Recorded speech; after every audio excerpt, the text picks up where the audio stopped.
도와주실 분들을 소개해드리겠습니다. 오윤성 순천향대학교 경찰행정학과 교수, 유인경 시사평론가, 홍종선 대중문화 전문기자, 하재근 사회문화평론가, 그리고 양지민 변호사 이렇게 5분과 함께합니다. 어서 오십시오. 안녕하세요. 네. 여러분과 함께하는 뉴스파이터 첫 번째 얘기부터 풀어보겠습니다. 사회적 거리두기 3단계 격상 여부를 놓고 지금 논란이 일고 있는 가운데 오늘 2단계에서 좀 더 격상된 그런 방안이 발표됐습니다. 먼저 내용 들어보시고 이어가 보도록 하겠습니다.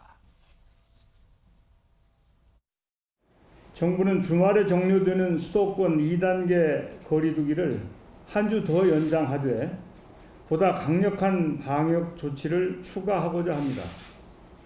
오늘 회의에서 음식점, 카페 등 우리가 일상에서 가장 많이 이용하는 업소의 영업 방식과 운영 시간을 제한하는 방안을 논의합니다. 불편한 점이 많아지겠지만 국민들께서 적극 협조해 주실 것을 간곡히 당부드립니다. 아니 그럼 양지민 변호사님 오늘 발표된 방안은 굳이 이름을 붙이자면 몇 단계 방역 조치라고 봐야 될까요? 지금 거리두기 2.5단계다라는 이야기가 나오고 있는데요.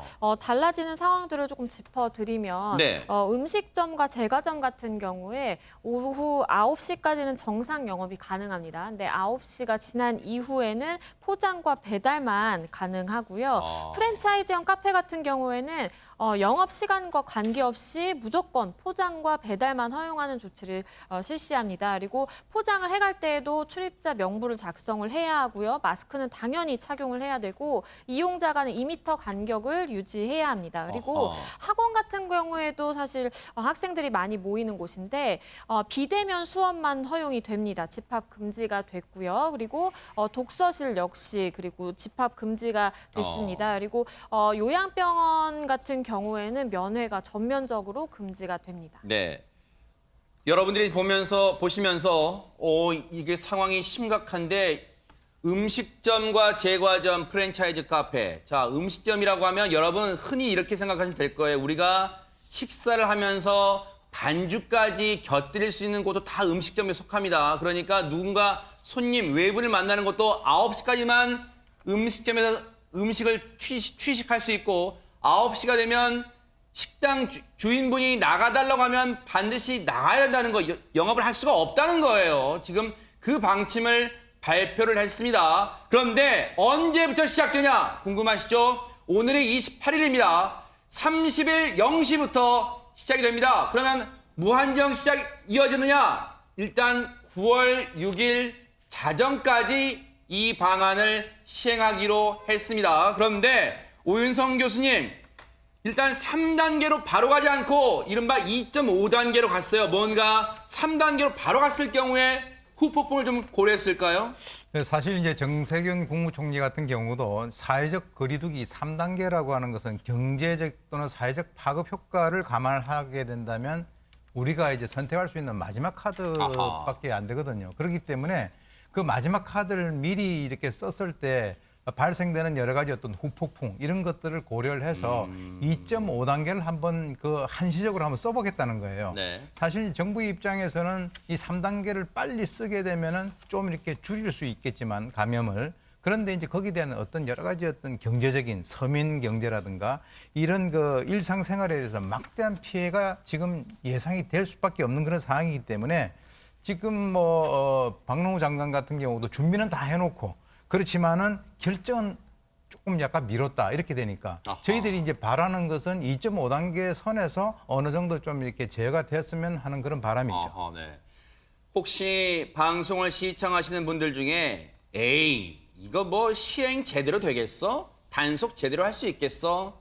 절대로 방심하면 안 됩니다. 정부가 어떻게 이 방역을 강화를 하고 시행을 할 것인지 그리고 만약 이를 어길 시에는 어떻게 할 것인지 구체적인 방안까지 밝혔습니다. 그 내용 들어보시고 이어가 보도록 하겠습니다. 장시간을 머물면서 거기에서 비말 전파의 가능성이 있는 그런 장소들입니다. 그런 장소들의 특성이 방금 나열한 여러 카페들 중에서도 특히 프랜차이즈형 카페에서 주로 발생하고 있고 발생했던 집단 감염의 사례들도 그러한 형태에서 발생을 했습니다.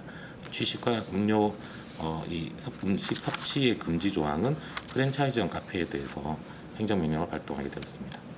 저녁 9시 이후에 포장 배달만 했어야 되는데 매장에서 고객이 식사를 한다든지 하는 것들이 적발된다 그러면 집합 금지의 명령을 내릴 수 있고 집합 금지의 명령을 내리게 되면 해당 업소는 운영이 중단되게 됩니다. 또한 벌금 300만 원 이하의 벌금을 부과할 수도 있도록 되어 있습니다. 제과점으로 분류된다 그러면 음식점과 동일하게 저녁 9시부터 그 다음날 5시까지만 매장 내 음식 섭취가 금지되고 네. 이 밖에도 각 업종별마다 구체적인 사례 우리는 어떻게 되나요? 아마 궁금하실 거예요. 이 부분은 앞으로 방역 당국의 세부 지침을 잘 준수하고 숙지하고 이행을 해야 될 것 같습니다. 그런데 지금 프랜차이즈형 카페를 언급했다는 것은 하재근 평론가님 예. 불과 며칠 전에 그 파주 대형 프랜차이즈 카페 그 사례를 염두에 둔 걸까요? 네, 그게 이제 문제가 됐던 것인데 파주 지역에 있는 대형 프랜차이즈 카페에서 그때 확진자가 한 명이 그 매장에 간 거죠. 그날 그 같은 층에 있었던 손님 20% 이상이 감염이 된 거예요. 아하. 그리고 그 손님들에서부터 이제 지인들한테 또 퍼져나가가지고 총 66명이 감염이 된 거예요. 굉장히 위험한 시설이라고 할 수가 있는 것인데 네. 이렇게 된 이유가 뭐냐면 지금 날이 덥잖아요. 물을 열 수가 없는 거예요. 아하. 환기가 되지 않는 상태에서 또 이런 카페는 에어컨을 시원하게 트니까 에어컨 바람에 바이러스 살포 역할을 해가지고 그 실내에서 굉장히 위험하게 그 바이러스가 퍼지는 것인데 또 와중에 차를 마시고 뭐 케이크를 먹고 이러다 보니까 마스크를 안 쓴 상태에서 아하. 노출이 된다는 거죠. 네. 그러다 보니까 여기에 대해서 지금 행정명령이 이제 내려질 수밖에 없게 된 겁니다. 네. 이른바 정부는 오늘 굳이 말하자면 2.5단계 정도의 방역 조치를 발표했어요. 그런데 홍종선 기자님, 하지만 전문가들은 좀 더 적극적인 방안을 주문하고 있다면서요. 맞습니다. 좀 전문가들이 모여서 대화를 했는데 전문가들은 지금 현 상황을 훨씬 심각하게 보고 있는 것 같습니다. 사실 이제 지난 26일에 441명 이게 지난 이제 3월 6일에 비하면 173일 만에 최대 수치였는데 그런다면서요. 네. 그렇습니다. 이것에 대해서 이제 좀 개인적으로 개별 전문가들 의견을 전해드리면 네. 한림대 그 이제 감염내과 교수님은 이렇게 네. 얘기를 하세요.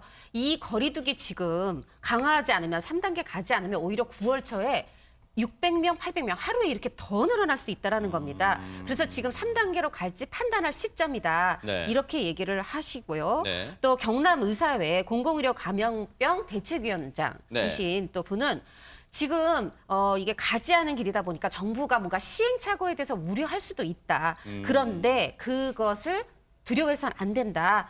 오히려 이 지금 늦추다 보면 오히려 확진자 쏟아진 다음에 말하자면 소유과 외양과 고칠 수 있다. 이런 의견들을 내놓고 있습니다. 지금 보시는 것처럼요. 어제 확진자가 441명에서 오늘 359명으로 약간 낮아지긴 했지만 여전히 우리가 지금 긴장의 끈을 놓을 수 없는 수치예요. 그런데 앞서 말씀드린 것처럼 전문가들은요. 3단계 격상을 지금이라도 해야 된다. 3단계 격상이 필요하다. 이렇게 제언을 하고 있습니다. 그 이유를 한번 들어보시고 이어가 보도록 하겠습니다. 사회적 거리두기 3단계로 올린다는 얘기는 정말로 사람 한 사람이 다른 한 사람과도 밀접 접촉을 하지 않는 그런 강력한 그런 사회적 거리두기를 강제적으로 시행하는 거거든요. 전문가들은 그 사회적 거리두기 3단계를 선제적으로 이미 늦었다라고 심지어 얘기를 하면서 3단계로 올려서 유행의 규모를 최대한으로 이제 줄여 나가야만 짧더라도 사회적 거리두기를 3단계로 강화시켜서 진행하는 것이 유행의 규모를 줄이고 궁극적으로는 경제에도 더 도움이 될 수 있다라는 그런 얘기들을 하고 있는 겁니다. 하재근 평론가님, 예. 분명 3단계는 우리가 한 번도 경험해보지 못한 길일 건 맞습니다. 하지만 이렇게 할수록 경제적 효과가 더 낫다는 지금 그런 분석을 또 해주고 있네요. 그러니까 이게 그 경제 전문가하고 방역 전문가의 의견이 다를 수가 있는데 방역 전문가분들이 하는 이야기는 이 사태를 뭐 2단계, 2.5단계 이러면은 질질 끌게 된다. 그런 타격이 오래 가는데 차라리 지금 당장의 경제적 타격을 감수하고서라도 3단계로 강력하게 했을 때 일단락을 지을 수가 있지 않느냐. 그러면은 방역을 조금 이제 그러니까 피해가 길게 이어지지 않으니까 결과적으로 크게 보면 그게 경제적으로도 이득이 되는 길이다라고 방역 전문가들은 이야기를 하고 있는 거죠. 네. 이런 가운데 오늘 정은경 질병관리본부장도요, 전문가들의 의견을 이용해서 더 심각한 가능성이 나올 수 있다는 점도 밝혔습니다. 한번 들어보시고 이어가 보도록 하겠습니다. 최근 들어 감염병 모델링 전문가들의 유행 예측에 의하면 현재 유행 상황이 지속된다고 하면 다음 주에는 하루에 800명에서 2,000명까지 확진자가 증가할 수 있고 대규모 유행으로 이어질 수 있다는 것을 경고하고 있습니다. 지금 바로 유행 상황을 통제하지 않으면 걷잡을 수 없는 기하급수적인 그런 확진자의 급증으로 의료 시스템이 붕괴될 수 있고 또 사회 필수 기능이 마비되거나 막대한 경제적인 피해로 이어질 수 있는 그런 위기 상황입니다. 물론 전문가들의 의견을 인용하긴 했습니다만 정은경 질병관리본부장 얘기를 토대로 보면 다음 주에 800명에서 확진자가 최대 2,000명까지 나오는 상황을 맞이할 수 있다는 거예요. 그렇기 때문에 지금 이번 주말이 그렇기 때문에 더 상당히 중요합니다. 하지만 벌써부터 경제적 타격을 우려하는 그리고 경제적 손실 호소하는 목소리가 나오고 있습니다. 유인경 평론가님. 지난 6개월 동안 정말 못 살겠다, 너무 힘들다는 분 많으셨는데 온라인이 아니라 오프라인에 뭔가 매장이나 가게를 하신 분들은 아주 치명타가 될 것이라고 생각을 하고 있습니다. 작은 식당의 경우에도 10명 이상은 안 되기 때문에 종업원이 2명인 분들은 그럼 나 8명밖에 손님 못 받으란 얘기냐라고 하기도 하고 헬스장 같은 경우에도 이제 땀 흘리고 하니까 더 위험한데 이거는 문 닫으란 얘기다라고 얘기를 하고요. 그다음에 뭐 사우나라든가 하시는 분들은 이건 뭐 관리비도 밀려서 물값조차 제대로 못 내고 있다. 그러니까 대한민국 경제 실핏줄을 담당하는 분은 치명적이겠지요. 그러나 아까 뭐 방역 전문가들도 말씀하셨지만 조금 허리띠 좀 졸라매고 정말 마른 걸레를 짜는 심정을 하시다 보면 가장 중요한 건 생명이 아니겠습니까? 약간 어려움도 있으시겠지만 우리가 다칠 수도 아플 수도 또 상대에게 병을 줄 수 있기 때문에 전 국민이 같이 좀 연대해서 힘을 합해야 될 때라고 생각합니다. 네. 물론 이 방송을 접하시는 이 소상공인 자영업자분들은 당신들은 남의 일처럼 얘기하지만 우리는 죽을 지경이에요 아마 호소할 거예요. 그래서 저희 뉴스파이터 제작진이요. 그분들의 목소리를 한번 생생히 들어봤습니다. 듣고 이어가 보도록 하겠습니다. 뭐 서민들 완전 다 죽이려고 3단계 올리는 거죠 뭐. 지금도 힘들어 죽겠는데 3단계면 아예 안 나와버리죠 사람들. 작년도부터 지금 경기 안 좋아지면서 하다가 또 코로나가 터져서 더 심해진 상태에서 3단계까지 하면은 그러면 한 선임 입동마저 아예 없어질 거예요? 어디 터졌다 하면은 이제 국민들이 알고 다 조심스러워하게 할 텐데 싹 크게 벌리니까 막 사람들이 아예 그냥 집안들 망하면은 이거 책임져 줄 것도 아니면서도 그냥 조그마한 자영업자들 죽어버리면 아예 그냥 뭐 대기업만 갖고 산대요? 오윤선 교수님, 저 절규, 저 호소 우리가 또 가볍게 여길 수는 없어요. 네, 지금 방금 말씀하신 그 죽기 살기의 그 절박한 그 목소리를 듣는 여기 계신 분들도 다 답답하실 텐데요. 사실 저걸 보게 되면 그동안에 우리 사회가 좀 너무 긴장을 풀고 있지 않았었나 하는 그런 생각이 듭니다. 사실 이제 이렇게 된 것은 뭐 여러 가지 이유도 있겠습니다만은 뭐 정부도 그리고 국민도 다 일각의 어떤 책임들이 있죠. 그러니까 이제 정부 같은 경우도 지난번에 이제 사실 뭐 그 좀 잘 될 것이다 이렇게 해가지고 좀 이렇게 풀어준 그런 것도 있고 또 국민들 같은 경우도 사실 긴장이 좀 풀어져 가지고 뭐 이렇게 여러 군데를 휴가를 다닌다든가 이런 것들이 있었던 그 결과를 지금 현재 우리가 보고 있는 것인데 어떻게 보면 아까 지금 앵커께서 말씀하신 대로 우리가 한 번도 경험하지 못한 그런 세상을 지금 현재 살고 있다 이렇게 생각이 듭니다. 그런데 중요한 것은 지금 이제 이 정도 발생되고 있는 것에 대해서 지금은 굉장히 좀 문제가 있다라고 하지만 아까 이제 전문가들이 지적했듯이 그 숫자가 아주 기하급수적으로 늘어나게 된다면 또 그때는 또 상황이 또 달라질 수 있단 말이죠. 그러니까 지금 현재는 우리가 누구도 예측을 할 수는 없지만 어쨌건 이것을 우리 국민들이 어떻게 극복을 할 것인가라고 하는 그런 측면에서 약간의 그 힘을 모으는 그런 방향으로 가야 되지 않을까라는 생각이 듭니다. 상황이 악화할 때마다 사실 방역 당국의 브리핑 발언의 수위도 상당히 높아져 왔습니다. 관련 얘기 들어보시고 이어가 보도록 하겠습니다. 두 가지 말씀을 계속 드렸습니다. 가능한 한 집에 머물러 주시고 사람을 만날 때는 항상 마스크를 써주시는 두 가지를 꼭 기억해 주시고 이번 주 한 주도 사회적 거리두기 실천으로 유행을 차단해서 마지막으로 한 말씀 올리도록 하겠습니다. 실제로 확산세가 매우 심각한 상황으로 언제 어디서나 누구라도 이제는 코로나19 환자가 될 수 있는 상황입니다. 당분간은 약속을 아예 안 잡는 것이 공동체를 배려하는 것이고 악수하는 행동도 이제는 과거로 보내고 잊어버리셔야 합니다. 향후 2주간, 향후 적어도 열흘 정도는 이런 개인적인 그런 모임과 약속을 취소해 주실 것을 요청을 드립니다. 이번 주말에는 건강하고 안전하게 가족과 함께 집에서 주말을 보내주시기를 당부를 드립니다.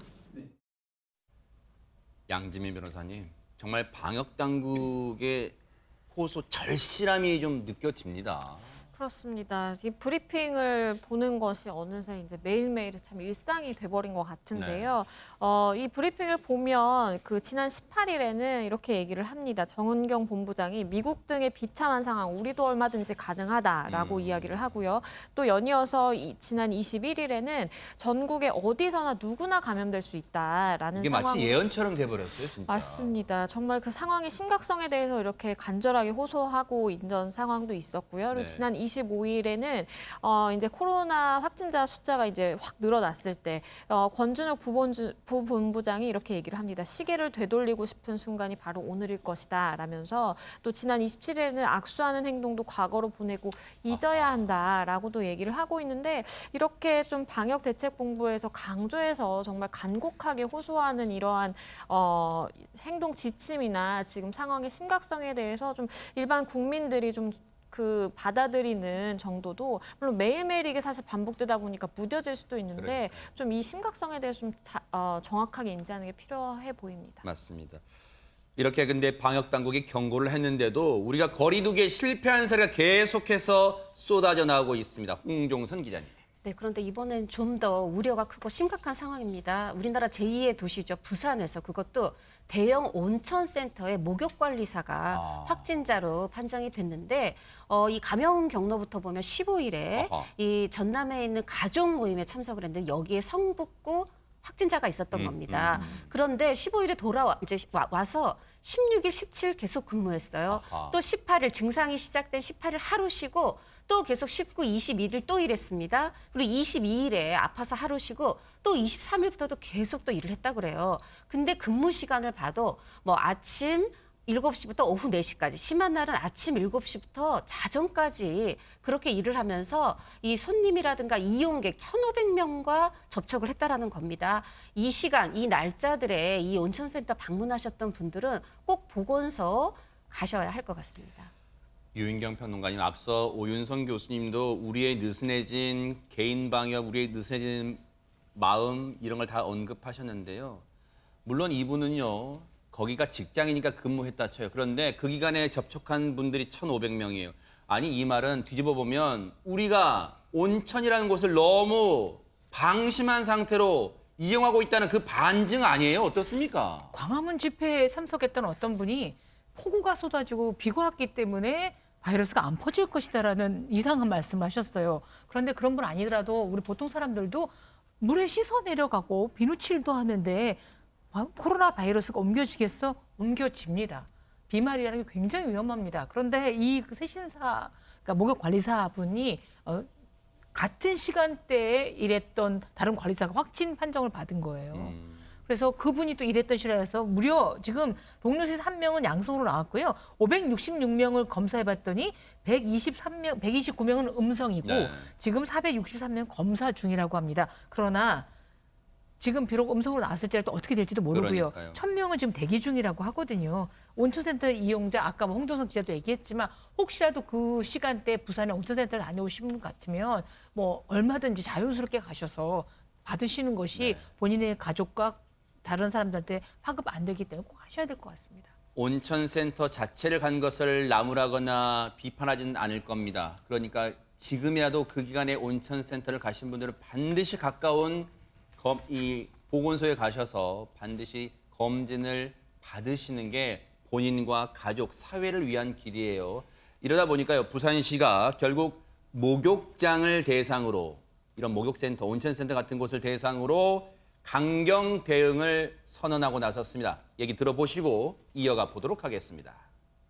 최근 목욕장을 중심으로 환자가 늘어남에 따라 부산시는 29일 0시부터 9월 7일 0시까지 목욕장업에 대한 집합금지 행정명령을 내립니다. 목욕장 관련 업에 종사하시는 분들은 경제적인 어려움을 충분히 알고 있지만 감염병 위기 상황을 극복하기 위한 뼈아픈 결정임을 믿어주시고 적극 협조하여 주시기 바랍니다. 사실 목욕탕이라는 공간 특수성이 있습니다. 마스크를 쓴 채 어떻게 이 몸을 씻을 수는 없잖아요. 그러다 보니까 정부의 어떤 고민도 엿볼 수 있는 대목이 있는 것 같습니다. 하재근 평론가님. 네, 그러니까 부산에서 목욕장에 대해서 이제 집합 금지 명령을 내렸다고 하는 것인데, 목욕탕이 코로나19 사태 초기에는 안전하다고 이야기가 나왔던데요. 왜냐하면 코로나 바이러스가 고온하고 습기에 취약하다라고 해서. 근데 지금 알고 보니까 고온에도 끄떡없다. 코로나19 변이 바이러스 같은 경우에는 습기에도 강하다. 이런 식으로 돼가지고, 그렇다면 당연히 목욕탕이 이제 위험해졌다고 하는 것이고, 그리고 목욕탕 안은 뭐 온도도 높고 습도도 높고 그렇지만 목욕탕 밖으로 나오면 그냥 평범한 실내잖아요. 그렇죠, 네. 근데 목욕탕 밖으로 나왔다고 해서 바로 마스크 쓰는 게 아니잖아요. TV도 볼 수 있고 그러잖아요. 그렇죠. 목욕탕 네. 밖으로 나와서 일단 몸을 닦고 뭐 맞아요. 드라이도 하고 옷 갈아입고, 보통 이제 옷을 갈아입은 다음에 마스크를 쓰지. 맞아요. 그전에 몸 네. 닦을 때 마스크 쓰지 않기 때문에 네. 탕 안에도 위험하고 탕 밖에도 위험하고 그런 공간이다 보니까 결국 부산시가 집합금지 명령을 내린 것 같고, 네. 다른 지자체에 사시는 분들도 당분간 목욕탕, 사우나, 온천 이런 데는 좀 방문을 자제해야 될 것 같습니다. 그러니까요. 우리가 며칠 전에 뉴스파이터에서도 이 소식을 전해드린 바가 있습니다만, 여러분, 중국 우한에서 워터파크에서 마스크도 쓰지 않은 수천 명이 이른바 맥주 축제를 벌였다는 거 저희가 걱정하고 비판하면서 전해드린 바 있었죠. 기억나실 겁니다. 그런데 제주도 게스트하우스에서요, 야간 파티를 통해서 확진자가 발생하는 어처구니 없는 일이 벌어졌습니다. 정말 이 상황, 지금 보면요, 게스트하우스에서 야간 파티를 했습니다. 오윤성 교수님, 이 상황, 지금 우리가 오윤성 교수 말씀처럼 경각심을 너무 느슨하게 놓고서 하는 건 아닌가, 이런 생각이 듭니다. 네, 이게 이제 방심했다라고 하는 건 전형적인 사례가 될 텐데요. 지금 이제 제주도에서 게스트 하우스를 운영하고 있는 운영자와 그리고 그 직원 2명이 확진 이제 판정이 나왔습니다. 이제 지난 24일 날 이 운영자가 이제 서울에 가서 지인들하고 이제 접촉을 하고 아마 추정컨대 거기에서 감염이 된 것으로 생각이 되는데, 그래서 이제 김포공항을 통해 가지고 제주로 이렇게 복귀를 했단 말이죠. 네. 그래서 이제 25, 26일 날 양일에 걸쳐서 거기에 온 그 게스트하우스의 손님들과 그리고 이제 직원과 같이 그때 당시에 그 아까 말씀하신 그 파티를 했는데, 네. 그 파티를 하는 그 과정에서 이 운영자가 이 마스크를 전혀 착용을 하지 않고 파티를 했다. 네. 그리고 난 뒤에 이제 그 증상이 있어서 검사를 해보니까 이 운영자와 그 당시에 있었던 바로 이 직원, 이 2명이 일단 확진 판정이 났는데, 뭐 추가적으로 이제 다시 또 검사를 해보면 다른 것들이 이제 또 밝혀질 수 있는 그런 가능성이 있겠죠. 네.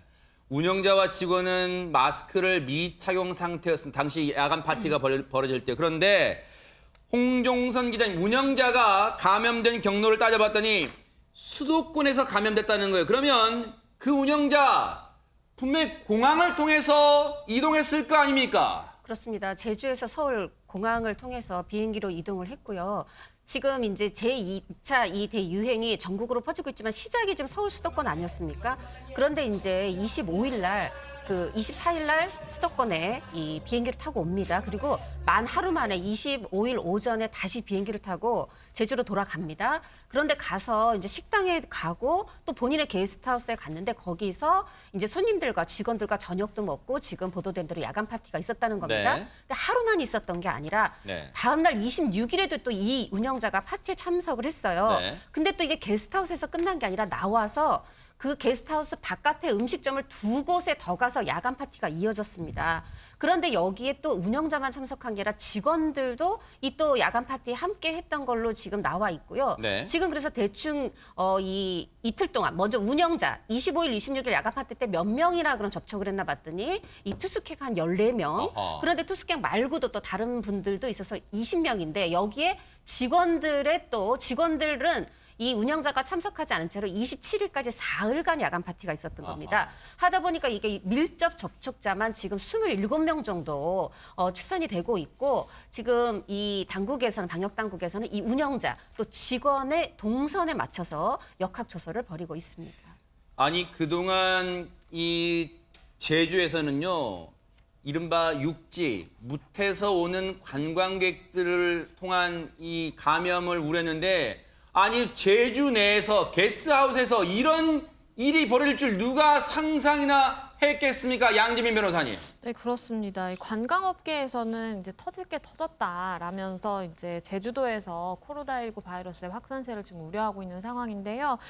사실 말씀하신 것처럼 제주에서는 지난달 20일에 26번째 이제 확진자가 발생한 이후에 한 달 동안 확진자가 나오지 않았습니다. 아하. 그런데 지난 20일부터 28일까지 수도권을 방문한 도민 그리고 수도권에서 제주를 방문해서 그 지역 감염을 일으킨 사람들을 포함을 해서 총 11명의 코로나19 확진자가 발생을 하였고 아하. 지금 또 확산세가 이어지는 중입니다. 네. 일단은 상황이 이렇게 심각하게 흘러가고 있기 때문에 도자치경찰단은 이 게스트하우스를 중심으로 이 불법적인 그 야간 파티에 대해서 엄격하게 대대적인 계도 그리고 단속에 나설 것이라고 밝히고 있는 상황입니다. 지금 제주도민들의 불안감은 이루 말할 수 없이 커질 것 같아요. 그런데 이런 가운데 불안한 대목은 또 있습니다. 간접 흡연도요. 지금 코로나19를 퍼뜨리는 요인이 될 수 있다는 얘기까지 나오고 있습니다. 관련 얘기 들어보시고 이어가 보도록 하겠습니다. 전 세계적으로 일단 담배 연기를 통해서 정확하게는 담배 연기라기보다는 흡연 과정에서 호기, 즉 내뿜는 숨에 충분히 코로나19 바이러스가 노출이 될 수 있기 때문에 간접 흡연 자체가 코로나19의 위험 행위이고 흡연자 자체도 코로나19의 고위험군의 하나로 이미 분류가 돼 있기 때문에 사실상 그 흡연 자체를 코로나19 유행 과정에서는 금연을 좀 강력하게 저희가 건강 차원에서도 그렇고 강조를 해오고 있는 그런 상황입니다. 오윤성 교수님, 사실 우리가 길을 지나다니면 쉽게 볼 수 있는 장면이 흡연 장소 실외에 있는 흡연 장소가 별도로 마련된 공간이 그다지 많지 않습니다. 그러면 대부분 골목 어귀에서 3, 4, 5 모여서 흡연을 하면서 마스크는 턱으로 내린 이른바 턱스크를 한 채로 흡연하는 경우를 쉽게 볼 수 있어요, 지금. 네, 그러니까 이제 실내에서 흡연을 못하게 하니까 바깥에 나와서 이제 피게 되는데 사실 많은 사람들이 지금 이번에 코로나 바이러스 이거 이외에도 담배를 이게 피는 옆을 지나가면 간접 흡연을 어떻게 피해를 당하지 않습니까? 네. 근데 우리가 이제 호흡이라고 해가지고 호기와 흡기로 나뉘는데 호기라고 하는 것은 내뿜는 것이고 흡기는 들이마시는 숨입니다. 그러니까 바로 내뿜는 그 과정에서 만약에 이 사람이 코로나에 감염이 돼 있다라고 한다면 코로나 이 균이 이 니코틴하고는 전혀 상관이 없으니까 그것이 다른 사람들에게 퍼져나갈 수 있는 그런 위험성이 있다라고 하는 것을 이번에 방역 당국이 이제 지적을 한 것이거든요. 네. 그러니까 이제 담배를 피시는 분들도 글쎄요, 지금 아까 얘기 들어보니까 이 담배 피는 분들이 상당히 고위험군에 들어간다라고 하니까 이번에 본인이 담배를 좀 이렇게 자제하는 것이 본인의 건강뿐 아니라 주위에 있는 사람들에게 그러한 것을 어떻게 옮길 수 있는 그런 가능성을 좀 차단할 수 있는 좋은 방법이 아닐까 생각이 듭니다. 저렇게 외부 흡연실도 있지만요. 가시다가 지나다 보면요. 하재근 평론가님, 네. 특히 겨울철엔 더 그런 걸 더 쉽게 볼 수 있으면 흡연실 내에 문을 닫는 경우 있잖아요. 그러면 아예 그 안에서 계속 공기가 돌 거 아닙니까? 네, 그러니까 이제 그 상업시설들 보면 뭐 카페라든가 음식점이라든가 이런 술집이라든가 그런 데 가보면은 실내에 그 흡연 공간을 따로 마련하는 그렇죠. 데가 많거든요. 그런 실내 흡연 공간을 전면적으로 지금 저희 운영 중단하는 쪽으로 네. 지금 지침을 개정하고 있는데 너무 위험하니까 이게 말을 할 때도 만약에 그 사람이 감염이 됐으면 말하는 가운데 바이러스가 밖으로 나올 수가 있는 건데 담배라는 것은 이렇게 깊숙이 이 연기를 빨아들였다가 굉장히 폐 깊숙한 곳에서부터 쭉 이렇게 끌어내서 후 하고 내뿜는 것이기 때문에 뭐 그 자체로 굉장히 위험한 바이러스 살포 행위가 될 수 있는 것이어서 이거는 실내에서 절대로 이거 흡연 시설을 운영해서는 안 되고 실외에서 흡연을 할 때도 보통 실외에서 흡연하는 문화가 직장인들 보면 삼삼오오 모여서 대화하면서 옹기종기 모여서 담배 피잖아요. 그러면 안 되고 한 사람씩 다른 사람하고 최소 1m에서 2m 이상 거리를 두고 한 사람씩 따로 떨어져서 담배를 피되 네. 대화를 하지 마라. 그렇게 지침이 바뀌고 있습니다. 네. 자, 이런 가운데 서울 사랑제일교회발 감염자 수가요. 계속해서 늘고 있습니다. 오윤성 교수님.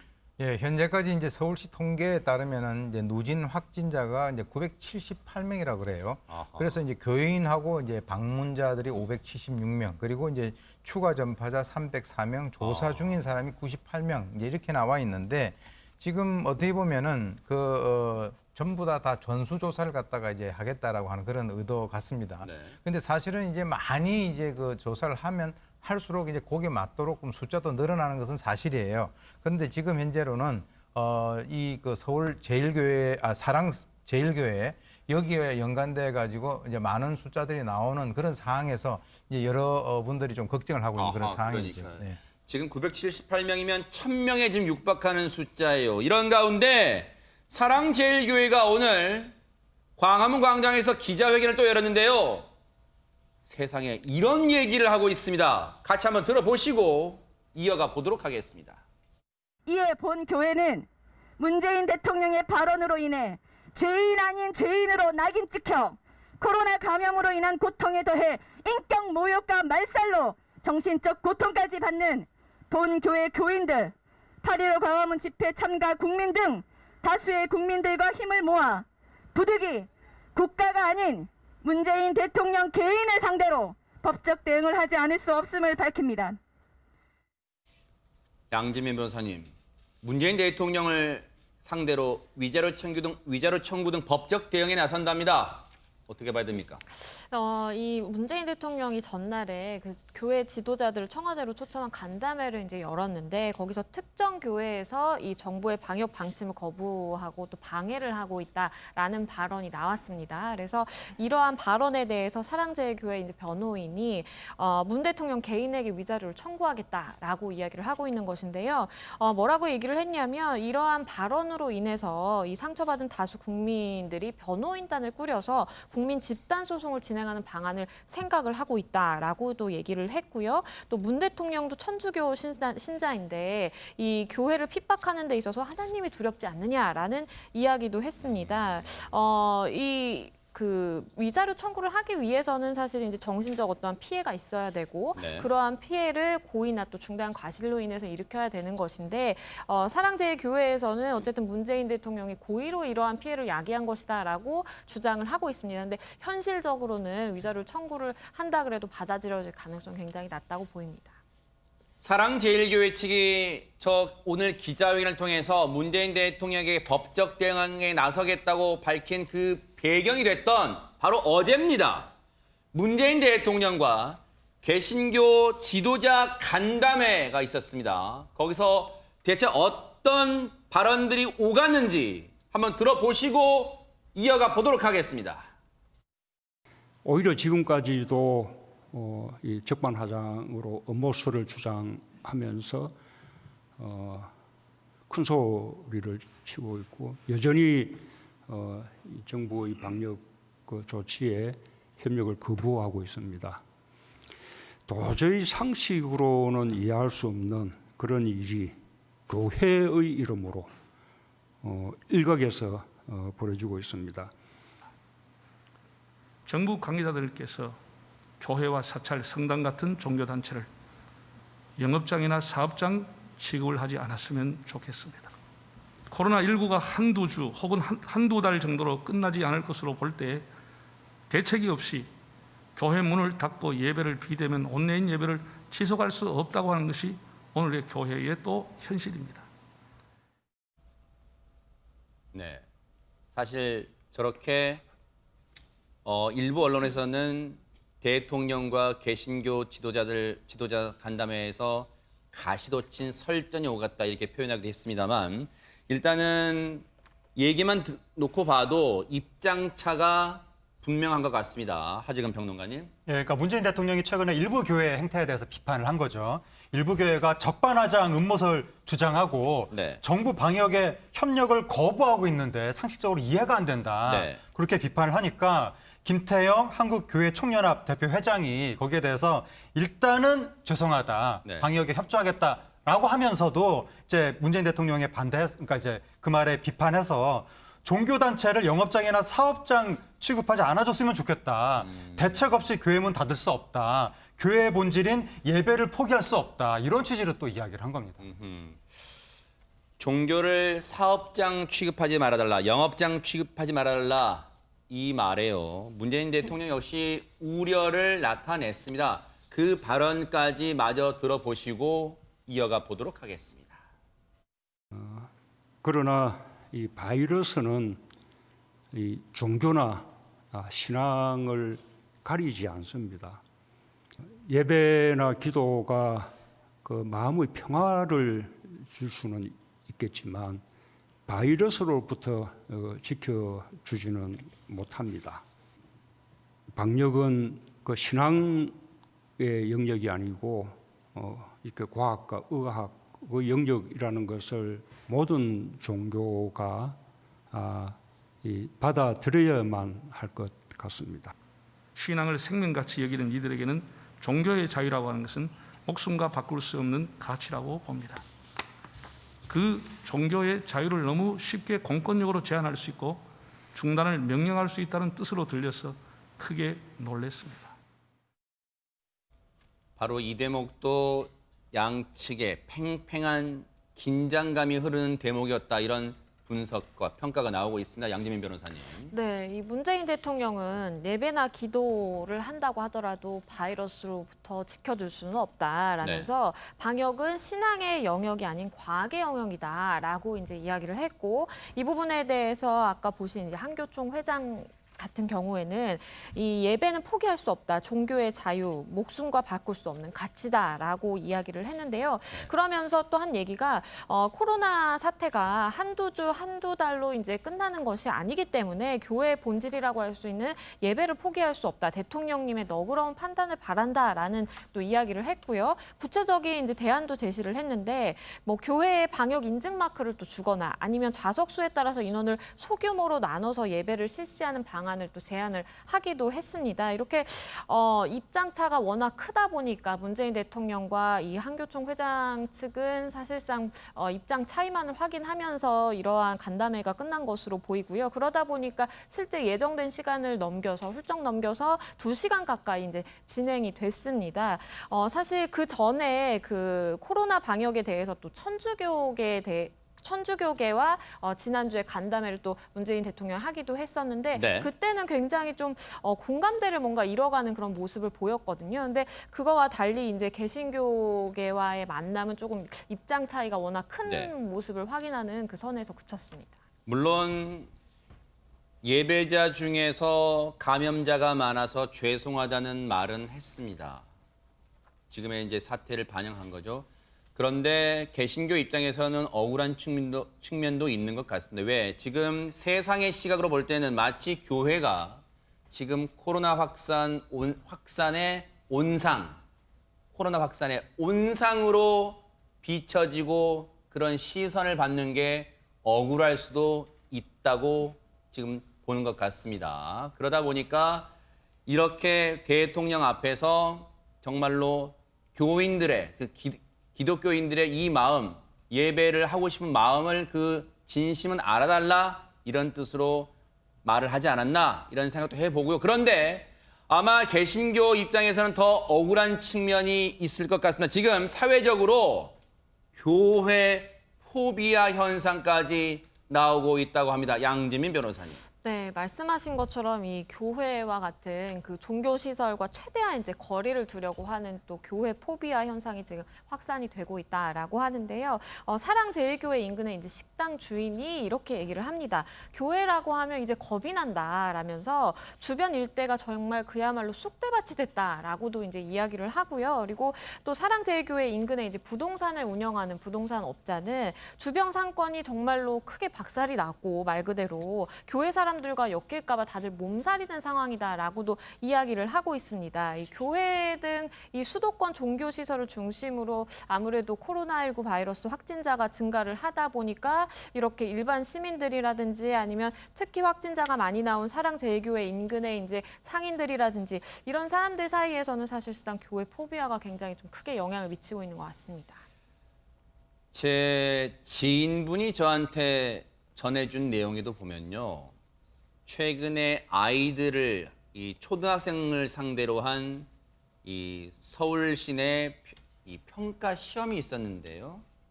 거기에 알림에 보니까 교회를 다니는 아이들은 시험에 참가할 수 없다는 그런 안내문이 있었다고 합니다. 어쩌다 이래 됐을까 하는 탄식이 나올 것 같습니다. 하재근 평론가님. 예, 그러니까 우리나라 개신교가 지금 최대의 위기에 처한 것이 아닌가 그런 생각이 드는데 일부 매체에서 그 익명을 요청한 목사라는 분들이 인터뷰한 내용을 보면 교회 포비아 현상이 너무 심각하다. 그 일부 교인들이나 교회 집사 이런 분들이 직장에서 자기가 교인이라는 걸 신분을 들킬까 봐 아직 말을 못하고 있다. 우리나라가 종교 자유의 국가인데도 불구하고 그리고 또 어느 목사님 같은 경우에는 교인이 한 30%가 이탈했다 이런 말도 지금 하고 있는 거예요. 그러니까 이 개신교하고 천주교, 불교 사이에 확진자 수가 너무 크게 비교가 나다 보니까 이건 객관적으로 개신교계에서도 지금 변명할 말이 없는 상황인데 결국 모든 개신교가 문제가 아니라 일부 개신교회에서 너무 무책임한 행동을 하다 보니까 그게 모든 개신교회 분들이 다 지금 이 피해를 감당해야 되는 그런 상황이 되는 것이고 그래서 일부 개신교회 분들이 그분의 신앙의 자유도 중요하지만 우리 공동체의 안전, 이웃의 생명 이런 걸 좀 더 돌아보고 책임 있는 행동을 좀 빨리 해주길 바랍니다. 네. 분명한 것은 기독교에서도요. 정부의 방역 수칙을 철저히 준수할 것을 신도들에게 널리 알리는 작업이 필요해 보입니다. 그리고 이 교회를 믿지 않는 종교가 없는 분들도 맹목적으로 교회에 다니는 사람은 코로나 확산의 온상이다라는 시각을 걷어주시는 게 사회적으로 우리가 온 힘을 합쳐서 이 코로나19 재확산 국면을 극복하는 길이 아닐까, 그런 현명한 방법이 아닐까 이런 생각을 해봅니다. 이런 가운데 자, 병상에서 치료를 받고 있는 보수 유튜버들 매일매일의 행동들이 나오고 있는데 주옥순 대표, 엄마부대 대표가요. 오늘도 방송을 이어갔다고 합니다. 그런데 자신이 계속해서 이제 검사를 받나 봐요. 코로나19 검사 결과 음성이 나왔다 이렇게 얘기를 하고 있는데 하재근 평론가님, 이 음성 판정은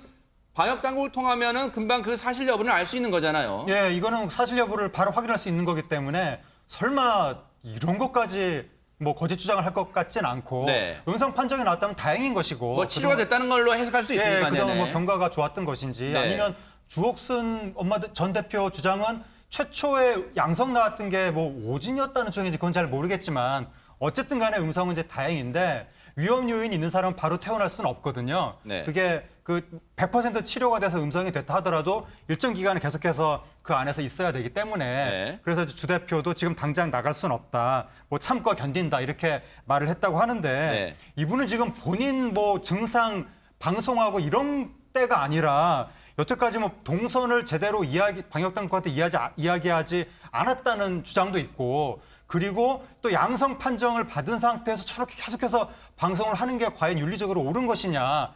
양성 판정을 받은 상태에서 말을 한다는 것은 바이러스에 살포를 한다는 뜻이거든요. 저것에 대해서 저분이 좀 반성하는 모습을 보이고 이제라도 방역당국한테 협조를 해야 될 텐데 그런 것은 이야기가 나오지 않고 자꾸 본인의 입장, 본인의 상태 이런 것만 계속 방송을 하는 것이 뭔가 좀 적절한 처신은 아닌 것 같습니다. 네.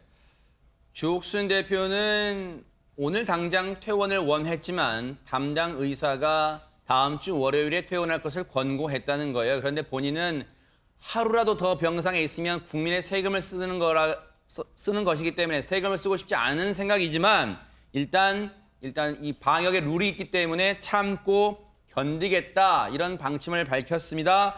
그런데 따져보면요. 지난 20일에 주옥순 대표가 확진 판정을 받았습니다. 그렇다면 오늘 음성이라고 본인이 밝혔다면 8일 만에 확진 판정 이후에 8일 만에 이제 음성 판정으로 전환됐다는 거예요. 이게 가능할 수 있는 건지 전문가 얘기 한번 들어보시고 이어가 보도록 하겠습니다. 제일 중요한 거는 기간이죠. 보통 14일이 지나기 전까지는 바이러스가 안 없어지는 게 보통이에요. 8일밖에 안 됐으면 바이러스 음성하고 상관없이 바이러스는 계속 몸에서 나오고 있을 가능성이 많아서 검사 한 번 해서 음성 나왔다 하더라도 그게 진짜 바이러스가 없는 게 아니죠. 몸속 깊은 데서는 바이러스가 활동하고 있을 수도 있고 위음성도 나올 수 있으니까 8일째의 격리를 해제하는 것은 방역의 원칙에도 어긋나는 것이죠.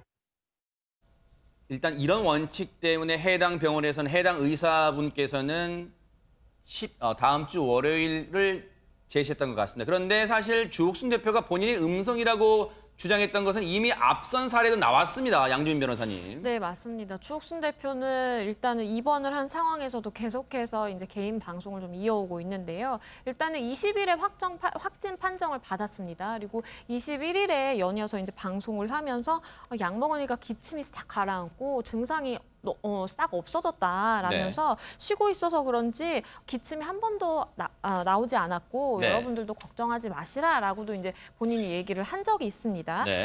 일단은 지금 본인이 음성을 판정을 받았다라고 주장을 하고 있음에도 병원에서 이제 퇴원을 만료하고 있는 이유는 말씀하신 것처럼 방역 당국이 정한 그 퇴원 기준에 맞지 않기 때문입니다.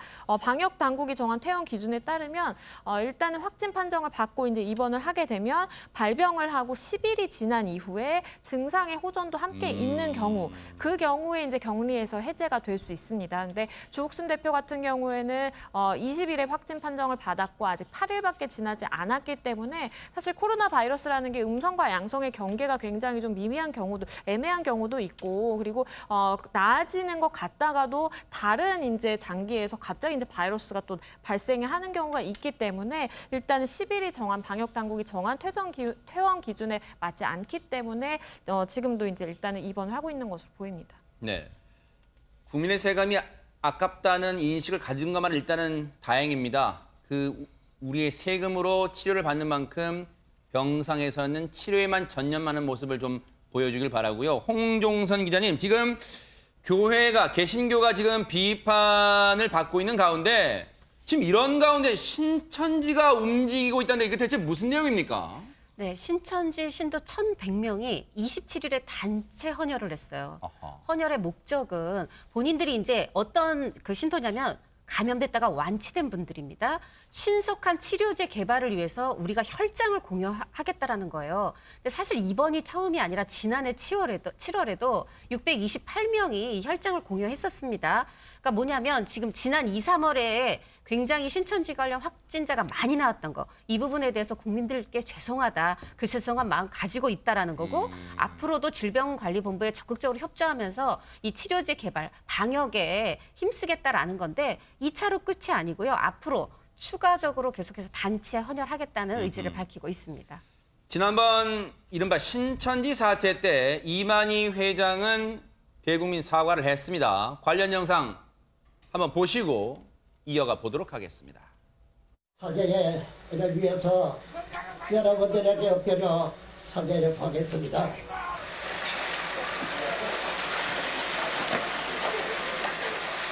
코레라 확산 이것을 막기 위해서 노래해 준 데 대해서 너무나 고맙고 고맙습니다. 이 정부에게도 이 사람 용서를 구합니다.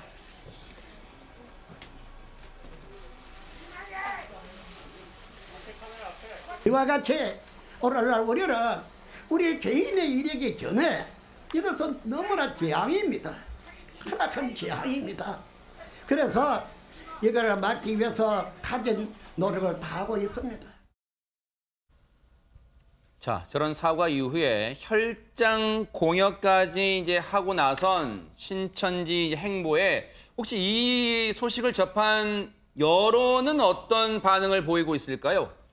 지금 그 누리꾼들 반응을 보게 되면 이제 신천지하고 기독교를 이렇게 직접적으로 놓고 비교를 하면서 이제 뭐 상식적이다 또는 뭐 비상식적이다 이렇게 얘기를 합니다. 이건 일부 누리꾼들의 이제 반응이긴 한데 저는 개인적으로 봤을 때는 그래도 정부는 그 이 아주 이런 어떤 편가르기를 하는 이런 것에 휩싸여서는 안 된다라고 저는 봅니다. 왜 그러냐면 일단 뭐 지난번에 최초에 이 그 코로나19가 있었을 때 이제 신천지 그리고 이제 이번에는 또 뭐 또 기독교 이렇게 되다 보니까 또 한쪽에서는 이것을 너무 이제 속죄양으로 몰고 가는 것이 아니냐. 낙인을 찍는 분위기는 저는 바람직하지 않다고 봅니다. 왜냐하면 저 같은 경우는 제가 기독교인이 아니에요. 아님에도 불구하고 사실 이제 교회 포비아 현상이 발생된다든가 하는 이런 것들은요. 사실은 이게 장기적으로 본다면 이 모든 분들이 다 우리나라 국민들이에요. 다 끌고 안고 가야 되는 그런 대상들인데 이렇게 나가다 보면은 다 조각조각이 날 수밖에 없다라고 하는 거죠. 그래서 저는 개인적으로 뭐 어떻게 보면은 최초에 정부가 좀 잘못한 점이 있다라고 사과를 하고 종교계 협조를 구하는 것이 더 현명한 방안이 아니었겠는가 하는 그런 생각이 들면서 이런 어떤 그 극단적인 방향으로 가는 것은 바람직하지 않다라고 저는 봅니다. 자, 지금 전국적으로 코로나19 확진자가 오늘도 300명이 넘었잖아요. 그런데 더 문제는요, 우려되는 건 감염 경로를 모르는 환자들이 많다는 거예요. 그런데 이런 가운데 마스크 미착용 논란으로 또다시 이런 일이 벌어졌습니다. 하정은 평론가님. 네, 어제 아침에 7시 한 반쯤에 출근길에 서울에 있는 전철 2호선에서 발생한 사건인데 어느 50대 분이, 50대 남성이 지금 보시면 저렇게 승객을 슬리퍼를 벗어서 폭행을 가하고 다른 승객한테도 뭐 욕설을 하고 목을 조르고 몸을 타고 올라서 저렇게 결국 막 난투극이 벌어지는. 세상에, 네. 그러니까 2명한테 저렇게 폭력을 휘두르고 욕설을 하고 나중에는 본인이 분을 못 이겨서 막 우산을 들고 저렇게 맨발로 우산을 집어 던지고 뭐 전철 안에서 막 발로 차고 저렇게 난동을 부리는 모습이 있었는데 저게 어떻게 된 거냐면 저 50대 남성이 마스크를 하지 않았었나 봅니다. 그래서 승객 2명이 마스크 하시라고 했더니 왜 나한테 마스크를 쓰냐고 하는 것이냐라고 분을 못 참으면서 저렇게 폭행을 해서 결국 현행범으로 체포된 사건입니다. 네. 옆에서 지켜보는 분들은요, 얼마나 조마조마했을까요? 지하철이 운행하고 있기 때문에 내릴 수도 없는 상황이었을 거고요. 그리고 또 말기자니 너무 분위기가 험악했고요. 당시의 상황 한번 들어보시고 이어가 보도록 하겠습니다.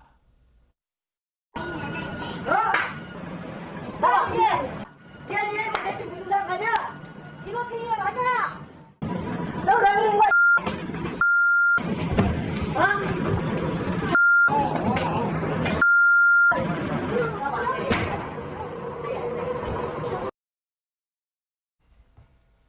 제 눈을 아마 시청자분들도 눈을 의심하셨을 것 같습니다. 유인경 평론가님. 예, 뭐 아닌 밤중에 홍두깨가 아니라 아닌 아침에 홍두깨인데요. 얼마 전에도 50대 여성이 지하철에 똑같이 마스크를 왜 안 썼냐고 하는 분에게 또 난동을 부렸었잖아요.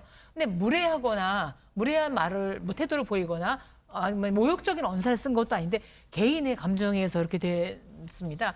당연히 마스크를 해야 되는 건 지금 전 국민이야 전 세계에서 정해진 규칙인데 그걸 안 했는데 지적을 한다고 하면 이해가 갈 수 없고 어쨌든 저분은 50대면 그냥 어르신으로 존경받아야 될 분이 요새 이분들에게 붙여진 이름이 이분에게 붙여진 이름이 슬리퍼남입니다. 슬리퍼를 던진 슬리퍼남.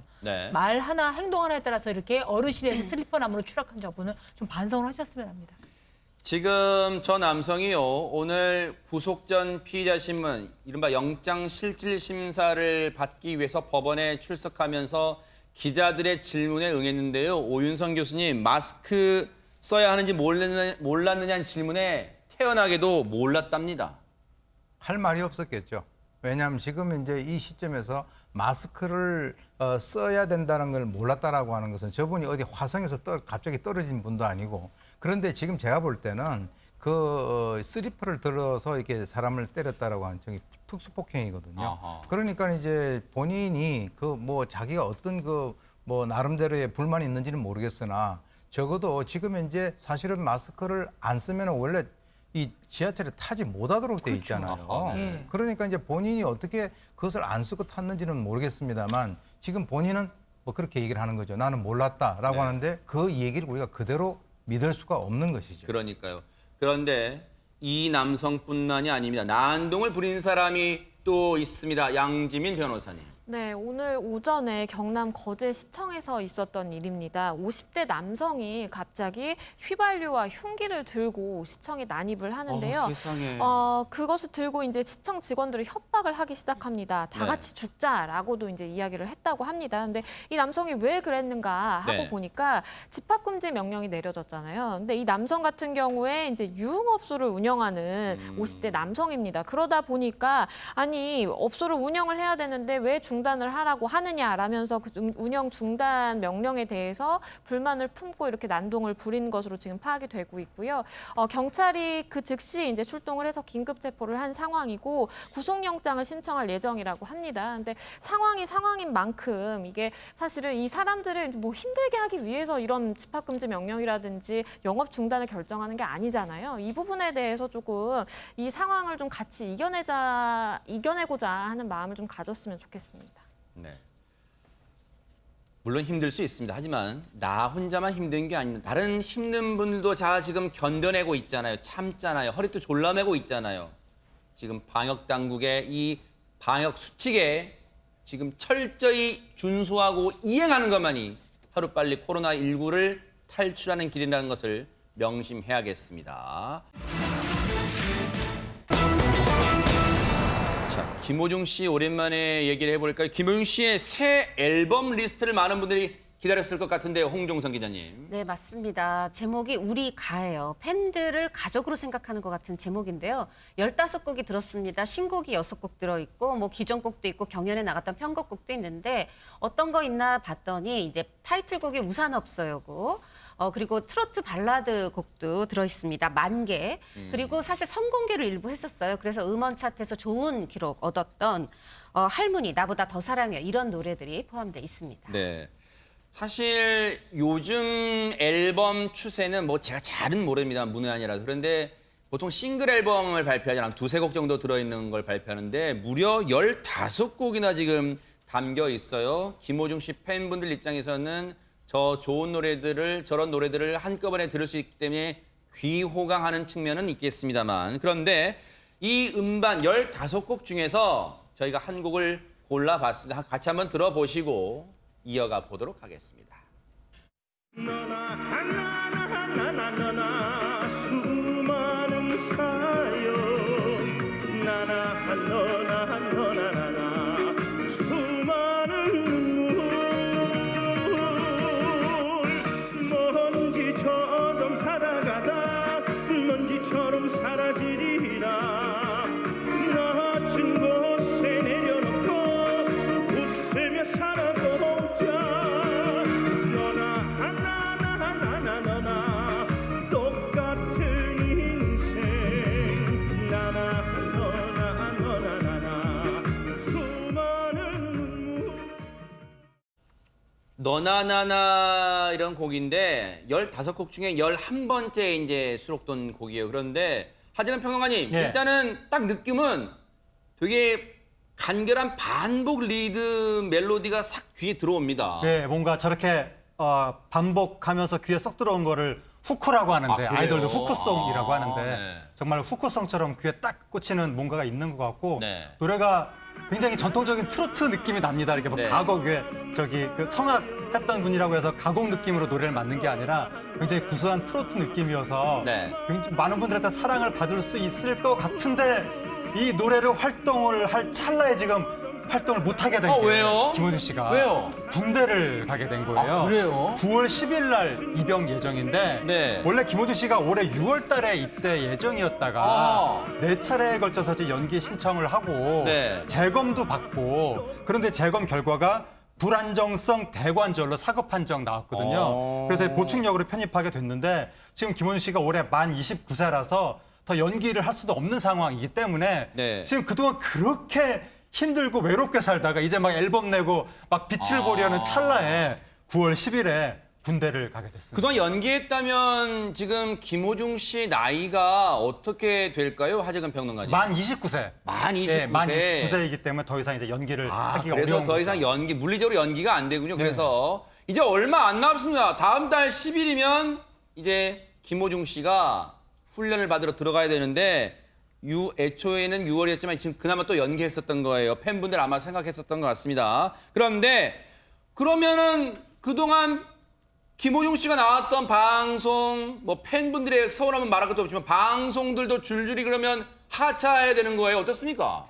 사실 이제 지난해 6월부터 연기를 했어요. 네. 11월 뭐 또 올해 들어서도 1월, 6월 그러다 보니까 사실 내일 갑자기 군대 간다고 해도 지금 이상한 상황이 아니었는데 김호중 씨 굉장히 오랜 무명을 다 어떤 마음을 풀고 싶었던 건지 뭐 예능에도 참여하고 새 앨범 계획도 준비하고 심지어 영화 촬영도 예고를 했었어요. 네. 그런데 지금 이 요즘에 코로나19로 영화 촬영이 제작이 거의 없습니다. 하다 보니까 이것도 당연히 연기되고 이제 제대 후에 하겠다 소속선은 이렇게 밝히고 있고요.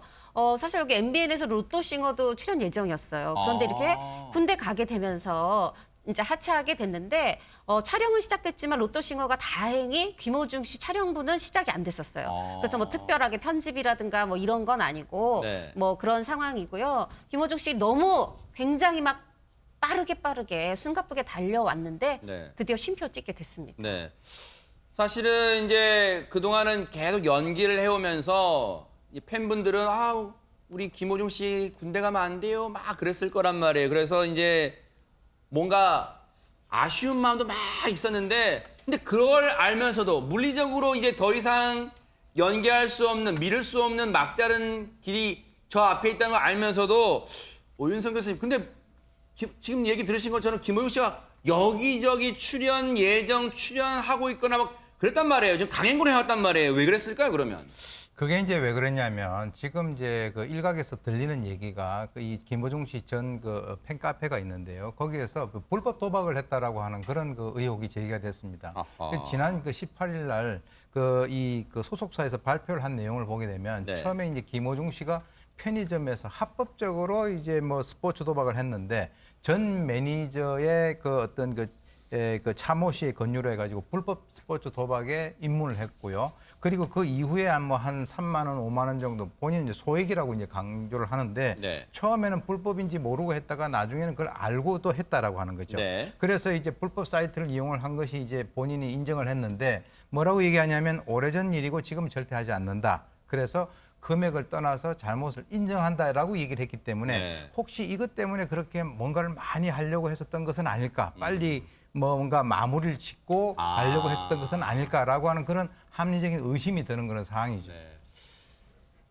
안타깝네요. 불법 스포츠 도박 사이트. 본인도 얘기했습니다마는 금액의 어떤 이 고액 여부를 떠나서 일단 저 행동을 했다는 것을 본인이 뉘우치고 있어요. 관련해서 김호중 씨 측은 어떤 입장인지 한번 들어보시고 자, 일단은 김호중 씨 측은 처음에는 편의점을 통해서 이 합법적인 스포츠 도박을 했다는 거예요. 어떤 이 공인된 사이트를 언급한 것 같아요. 합법적인 스포츠 도박을 했는데 이후 전 매니저 지인의 권유로 불법 스포츠 도박에 빠져들게 됐다. 앞서 우리 오윤성 교수님 설명처럼 그렇게 한순간에 조금 판단을 잘못한 것 같다.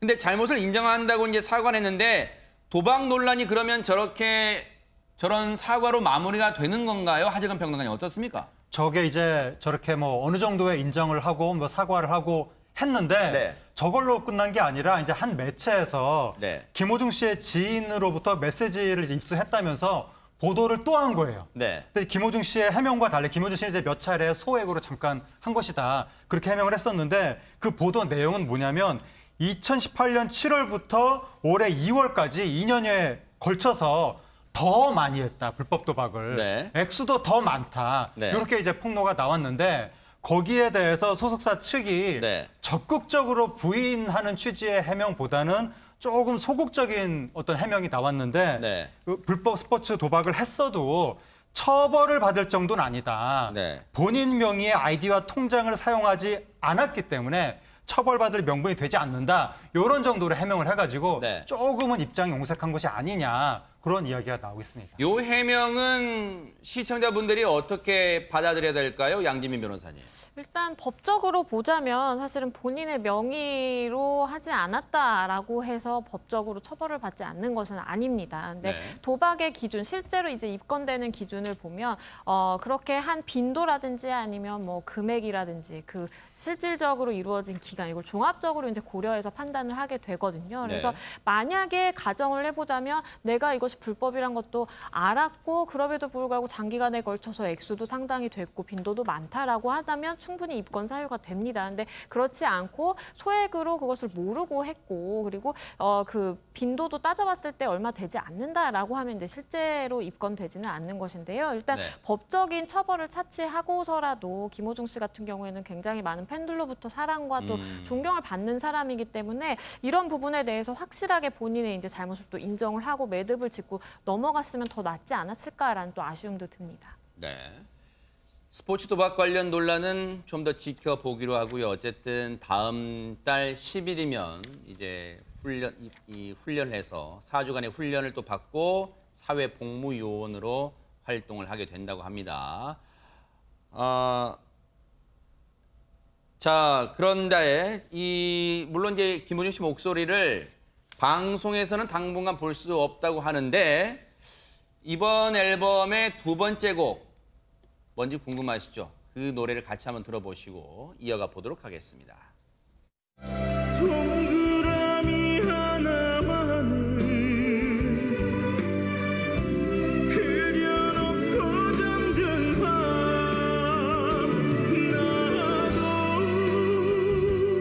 나도 네 어미가 보고 싶다면 내 손 잡고 몰래 우시던 사랑해요 우리 할머니. 네, 손숙 씨까지 나와서 할머니 역할을 맡았는데 정말로 진짜 할머니하고 손자 느낌이 날 정도로 들 정도로 정말로 따뜻함을 주는 그런 노래였습니다. 어쨌든 김호중 씨 팬분들이 좀 아쉽지만 어쨌든 계속해서 응원을 보내주실 거라 믿어 의심치 않습니다.